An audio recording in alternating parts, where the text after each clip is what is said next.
kepikir jadi penulis gitu. Jadi emang saya suka ngayal, saya punya buku diary, saya suka nulis diary gitu. Terus begitu saya kuliah tuh saya juga dulu saya sih nggak suka sinetron ya, jadi saya nggak sinetron.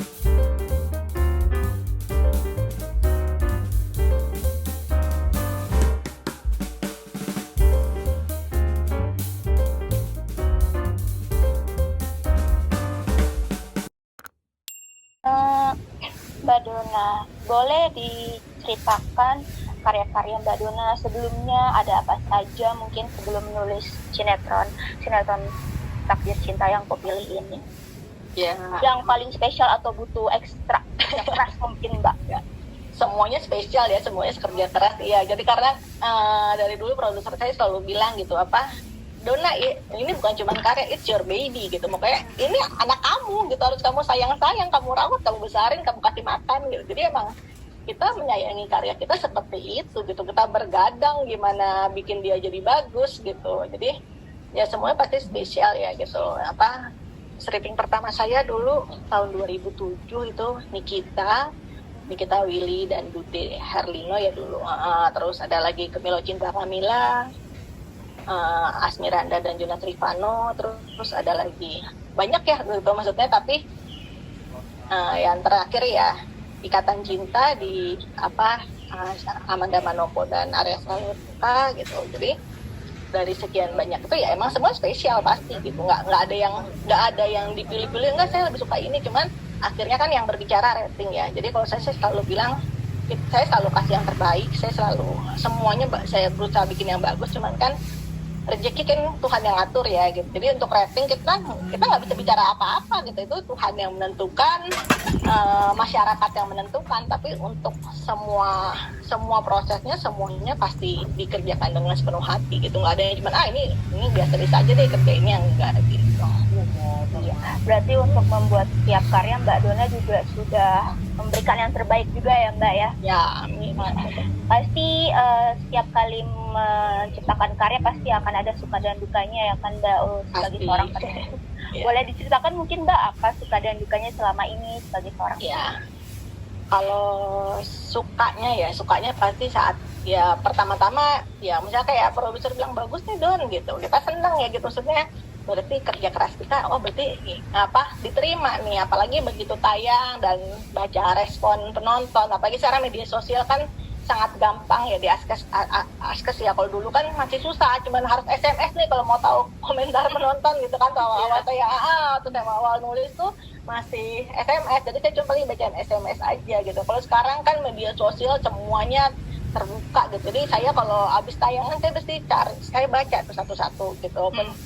Walaupun saya nggak posting di media sosial saya, tapi saya pasti bacain gitu. Saya mau lihat apa komentar penonton, apa masukan mereka, saran mereka, kritik mereka, itu saya coba baca gitu. Jadi saat mereka memuji tuh saya aduh gitu, terbayar lah capeknya gitu. Saya bergadang, saya capek-capek segala macam tuh terbayar gitu.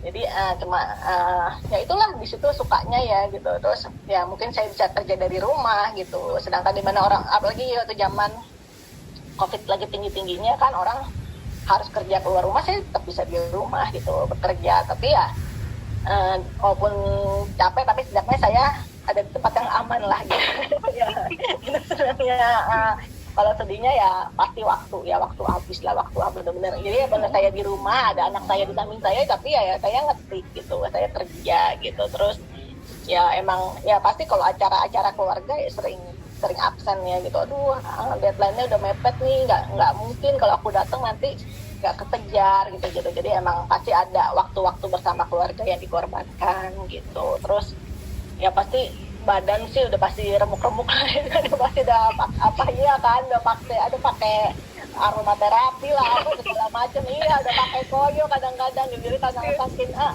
emang capek banget gitu. Jadi udah pasti juga kan nggak sempat lagi olahraga gitu. Terus nanti badan tuh udah gembang-gembang semua. Makanya kalau punya kesempatan buat ada libur ya baru olahraga gitu. Karena kalau nggak udah capek mikir, jadi ya ada waktu mendingan gue tidur deh daripada olahraga kan, gitu kayak gitu. Jadi kayak gitu-gitu sih yang Iya. untuk capeknya ya kadang kalau misalnya tiba revisi naskah kan gitu udah siap tidur nih jam 11 malam gitu, aduh udah selesai kerjaan gitu udah siap berbaring tidur, Mbak Dona ini ternyata dia besok pergi nih gitu, dia nggak bisa syuting ya gitu, ya udah dia revisi gitu. Dia nggak bisa, ada keluarganya yang meninggal atau apa gitu kan, dia nggak mungkin syuting besok, ya udah itu kan mau nggak mau kan, itu kan sesuatu yang juga penamainya juga nggak mau kondisi itu gitu, jadi kita harus mengerti juga ya udah revisi. Iya, berarti tapi seimbang juga ya Mbak antara kesukaan dan juga passion ya, meskipun ya beberapa mungkin ada dukanya juga ya Mbak ya. Ya semua pekerjaan gak ada yang 100% enak lah Mbak. Iya. Oke, kita tanya ke media dulu. Ada yang ingin bertanya dengan Mbak Dona? Silakan. Oke, belum. Kita lanjutkan ke Mas Dika. Silakan Mas Dika. Oke. Halo, ya Mbak Dona. Oke, kita lanjut ya Mbak. Mbak, tadi menarik sih Mbak, tadi aku dengar juga penjelasan Mbak terkait tidur jam 2 bahkan acara Farga dengan Action. Nah, cara memposisikan diri ini Mbak Dona kan juga seorang ibu berarti ya, ada anak di situ. Ya. Nah, itu gimana tuh Mbak bagi waktunya tuh Mbak? Apakah anak sudah mengerti profesi Mbak Dona? Atau jangan-jangan anak one day gue harus kayak ibu gue nih, ntar gue jadi penulis nih, keren nih. Gimana tuh Mbak mau posisikannya sebagai seorang ibu ya, bukan sebagai seorang penulis? Ya sebagai ya emang harus membagi waktu ya gitu, jadi ya itu dia makanya ruang kerja saya sama tempat main anak saya sama gitu, jadi sebenarnya sih ya saya bisa dibilang 24 jam bersama anak saya gitu, jadi saya bisa mengawasi gitu, jadi ya kebetulan ada susternya ya yang membantu gitu, jadi saya juga bisa sambil mengawasi dia juga gitu, jadi saya lagi ngetik pun kadang-kadang dia minta dipangku, ya udah pangku aja sambil ngetik gitu, terus ya gimana saya berusaha banget lah gitu jangan sampai anak jadi korban gitu, itu dia yang akhirnya saya berpikir apa ya, jadi waktu sebelum saya menikah saya tuh saya sering gitu komunikasi dengan penonton gitu, saya balas-balesin komen mereka apa gitu. Nah sejak saya udah menikah apalagi saya punya anak, saya cukup membatasi itu gitu, jadi karena waktu saya udah habis untuk nulis gitu, kalau waktu saya habiskan lagi untuk berkomunikasi gitu, itu kapan saya punya waktu dengan keluarga gitu, jadi akhirnya saya memutuskan untuk tidak terlalu aktif di sosial media gitu, tapi saya sempatkan untuk membaca tiap malam gitu, saya lihat komentar-komentar mereka, tapi ya saya tidak berkomunikasi secara intens ya gitu, jadi bukan berarti saya nggak mau gitu, tapi saya harus ya itu maksudnya saya kan punya jam kerja ya, jam 8 saya udah tutup laptop, nah itu waktu saya bersama keluarga, waktu saya main sama anak saya gitu, kayak pagi juga saya punya jam kerja mulai jam 9 atau jam 10 gitu, nah sebelumnya ya waktu saya buat bersama anak saya, bersama keluarga, nganterin dia ke sekolah gitu, makan sarapan sama mereka gitu. Jadi sebenarnya bisa dibilang ini karakter Hakim nih nggak jauh-jauh dari Mbak Dona sehari-hari pekerjaan. Ya Mbak ya, kan Mbak ngomong di awal begitu kan. Tapi bedanya ini yang belum skala prioritas nih. Berarti ini Mbak Hakim yang bener nih harusnya Mbak Dona nih. Bisa Iya, enggak beda. Beda ya. Beda. Sebenarnya Mbak Dona tuh jadi penulis ini nih sebenarnya memang mimpi dari dulu atau kejebak, tanda kutip, maksudnya kecemplung aja. Gimana sih Mbak ceritain awal jadi penulis? Emang pengen atau gimana? Sebenarnya suka nulis dari SD juga udah suka ya, jadi pelajaran mengarang saya pasti bagus gitu kan, cuman emang nggak pernah berpikir jadi penulis gitu. Jadi emang saya suka ngayal, saya punya buku diary, saya suka nulis diary gitu, terus begitu saya saya kuliah tuh saya juga dulu saya sih nggak suka sinetron ya, jadi saya ngeliat sinetron aduh kok gini banget sih gitu, jadi saya enggak lah kalau sinetron gitu, saya udah nggak pernah nonton TV lah pokoknya gitu, tapi akhirnya saya pernah lomba novel gitu di tahun 2004 ya, saya lomba novel dengan Gramedia Pustaka Utama, ternyata saya menang gitu, saya dipilih jadi salah satu penulis dan novel saya diterbitkan. Nah kebetulan di antara salah satu penulis novel yang menang itu ada salah satu anggota Serena Luna, jadi di situ saya berkenalan dengan Mbak Alexandra, ya gitu, Don mau nulis nggak, kata dia gitu, sinetron, tapi kalau sinetron nggak cuma cukup bagus ya, harus buat deadline, dia bilang gitu, coba deh gitu. Nah jadi saya dites, ternyata saya diterima gitu. Jadi itu awalnya, di situ saya mulai nulis sinetron gitu. Awalnya apa, ragu gitu, aduh aku nggak suka sinetron, masa aku nulis sinetron nih gitu, kayak bisa nggak ya gitu. Cuman kalau kayak kata papa saya ya, kalau emang kamu pengen bikin, kalau kamu nggak suka ya kamu bikinlah itu jadi yang kamu sukain gitu. Jadi saya berusaha menulis apa yang saya suka gitu, apa yang menurut saya bagus gitulah intinya. Jadi saya berusaha ya cobalah kasih yang terbaik gitu, biar orang suka sama sinetron, biar saya juga suka dengan apa yang saya tulis gitu. Jadi mulai dari situ saya akhirnya jadi penulis sinetron gitu. Awalnya co-writer dulu kan, jadi ada plotnya saya kerjain skenario-nya lah, terus akhirnya saya dipercaya untuk jadi head writer. Ya udah terus sampai sekarang gitu. Jadi bukan terjebak juga, emang suka dan ternyata dikasih kesempatan untuk itu gitu. Oh, oke, jadilah karya-karya Mbak Dona. Ya, amin. Ini udah pernah belum Mbak film lebar sebelumnya? Udah pernah. Itu tuh dengan production house Soraya saya bikin April I'm in Love 2 itu drama ya, drama romantis ya. Oh, iya. Oh, udah pernah. Perbedaannya apa Mbak antara sinetron sama film lebar? Selain Ya, yang lain. kalau bedanya ya pasti kalau layar lebar kan satu episode selesai ya, jadi kita harus bisa merangkum dengan efektif semua konflik yang ada gitu. Sedangkan kalau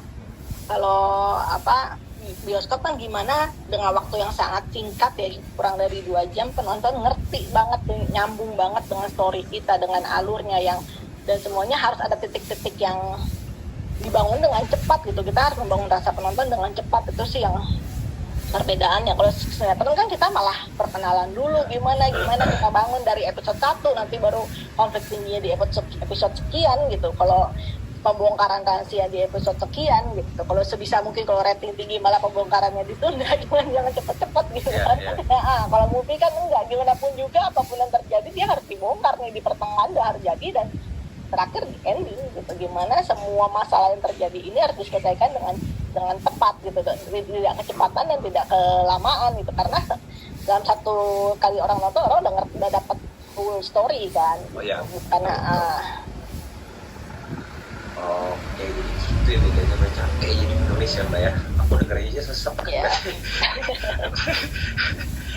Sorry Mbak, ini aku lanjut ke media lagi. Masih Indah Tamu Bintang nanya. Tadi pertanyaan buat Mbak Dona, bagaimana proses keterlibatan Mbak Dona di sinetron ini? Kita balik lagi ya Mbak, sinetron ini Tak Dicintai Pemilik. Keterlibatan itu gimana Mbak? Ya, keterlibatannya ya kayak tadi ya, awalnya bikin sinopsis global dulu, terus saya ajukan, begitu aja sinopsis globalnya oke, baru saya bikin scene plot episode 1 gitu. Nah, begitu episode 1 oke, kita bikin skenario episode 1, itu kan bolak-balik ganti draft 1, draft 2, bahkan sampai draft 11 episode 1-nya gitu. Jadi berbagai perbaikan dilakukan sampai akhirnya jadi. Nah, baru kita milih pemain. Awalnya juga malah milih sutradara dulu kan, karena kita nggak mungkin milih pemain kalau kita belum punya sutradara gitu. Jadi sutradara dulu dicari siapa gitu yang paling bisa mendeliver rasa dari story ini gitu. Terus akhirnya dipilihlah Bang Encep gitu kan, kita juga tahu jam terbang dia juga udah bagus gitu kan dengan Cinta Fitri, jadi kita percaya dia bisa nih bikin story ini dengan mendeliver story ini dengan baik gitu ya. Terus barulah kita cari pemainnya seperti yang tadi udah saya jelaskan, kita melakukan casting apa segala macem. Terus kayak lokasi aja kita saling gitu, ini rumahnya si Jeffrey harus begini nih, harus bagus banget begini nih gitu. Jadi gitu aja kita nggak bisa sembarangan kan gitu. Jadi kan dari promonya aja udah kelihatan si Jeffrey naik private jet, nggak mungkin dong rumahnya yang cuma biasa-biasa aja gitu, ini rumahnya harus besar banget nih gitu. Jadi kayak gitu harus kita pikirin, kita kasih, jadi kayaknya juga saya kasih saran juga, coba di sini gitu. Jadi penulis itu bukan sekedar nulis, bukan sekedar tulis, tapi sampai visualisasinya benar-benar harus hidup ya kan Mbak ya. Iya. Detail-detailnya tadi Mbak juga bahkan cross check tasnya Alicia nih terlalu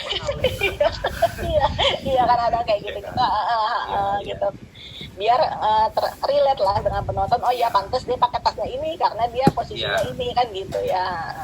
Karena nyawa karakter juga lebih hidup ya Mbak ya. Kalau susah saya harus sekalian ya, harus banget. Oke deh Mbak Dona, makasih Mbak Dona atas waktunya. Sama-sama. Selain profesi ternyata kita bisa jadi tahu banyak tentang dunia penulis itu seperti apa capeknya, jadi bukan cuma di rumah doang ya. Oke, Mbak Dona sebelum closing, harapannya dong Mbak Dona, untuk ini kan mau launching nih babynya Mbak Dona baru nih di SCTV nih hari Senin. Harapan apa nih untuk sinetron Takdir Cinta ini? Harapan aku ya, semoga Takdir Cinta yang dipilih ini bisa dinikmati oleh setiap yang menontonnya, bisa mengambil hikmah dari cerita yang ada, bisa terhibur juga gitu. Semoga pesan yang ada di cerita ini pun bisa terdeliver dengan baik gitu. Mereka juga bisa merasakan bagaimana menjadi Novi, menjadi Hakim, menjadi Jeffrey, menjadi Tami gitu. Jadi ya semoga menjadi sebuah alternatif tontonan baru ya buat penonton sinetron Indonesia. Dan saya juga berharap semoga karya saya ini diterima dengan baik, disukai ya. Setiap penulis pasti berharap untuk rating yang terbaik gitu. Cuman ya kita serahkan semua sama Tuhan lah. Tuhan pasti tahu mana yang terbaik gitu untuk kita. Ya semoga disukai. Terima kasih udah tembus ya 200, 500 atau episode. Nulisnya tremor. Tapi kan seneng Mbak. Kan Amin ya. Oke, terima kasih Mbak Dona. Ya, makasih juga ya Mas. Iya, sama-sama.